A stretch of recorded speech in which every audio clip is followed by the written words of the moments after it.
Wengi tumewaona wamefeli kupitia nadhiri zao. Usiwe miongoni mwa wapumbavu, kama ile inavyosema ya kwamba Mungu yeye hawi radhi na wapumbavu. Kupitia ile nadhiri, usipoiondoa ile nadhiri, utafananishwa na mpumbavu. Usitamani kufika huko mwana wa Mungu mpaka ukaja kuitwa mpumbavu. Ni afadhali ile nadhiri usiiweke. Ukiiweka, fanya haraka kuiondoa. Ukiiweka, jitahidi sana uiondoe hiyo nadhiri. Bwana Yesu asifiwe.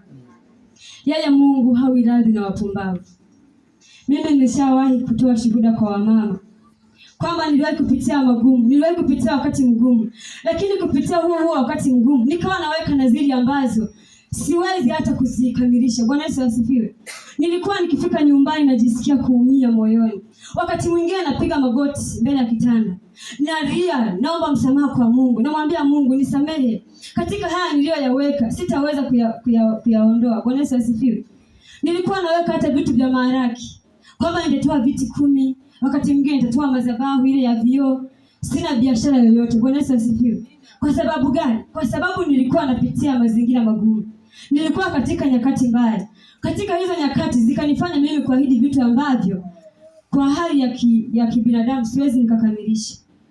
Lakini nilikaa mbele za Mungu nikamwomba msamaha.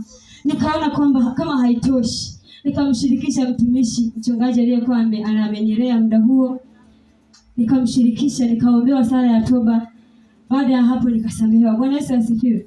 Kwa najua madhara ya kuiweka nadhiri. Jioni ya leo tunakumbushana kuhusu nadhiri na kuhusu kuingia ndani ya hema la Mungu, kuhusu kusikia.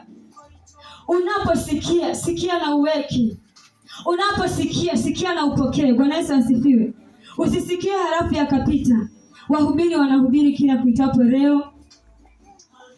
Watumishi mbalimbali tunasikiza maneno hata kupitia nyimbo. Bwana Yesu asifiwe. Ni heri kusikia kuliko kuyaacha. Lakini hapo tunafundisha tena kwamba ni heri usiweke nadhiri yako.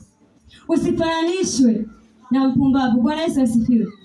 Usifananishwe na mpumbavu. Maana Mungu yeye anasema kwamba hawi radhi na wapumbavu. Usikubali kuwa mpumbavu, mwana wa Mungu. Muombe Mungu ukiwa katika nyakati zile ngumu.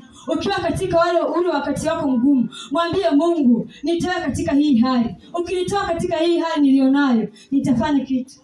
Ila usitaje kwamba Mungu nitatoa 50,000, kwamba Mungu nitatoa gari kwa mchungaji, kwamba Mungu nitatoa sijui pikipiki. Bwana Yesu asifiwe. Usikubali vitu ambavyo vipo nje ya uwezo wako. Maana unapotamka kitu hapa kanisani au unapotamka kitu kumwambia Mungu kwamba nitafanya hivi, mbinguni inaandikwa. Mbinguni kila kitu kinaandikwa kwamba fulani ameahidi kitu fulani, kwamba Adelina ameahidi pikipiki kwa mchungaji, na hiyo pikipiki inatakiwa nifanye haraka kuiondoa. Bwana Yesu asifiwe. Nisipoiondoa ile jina itafutikaje? Umeahidi viti 10, huna uwezo wa kuvitoa. Vimeandikwa kule mbinguni. Usipovitoa, nani atalifuta lile jina? Bwana Yesu asifiwe. Tujitahidi wana wa Mungu.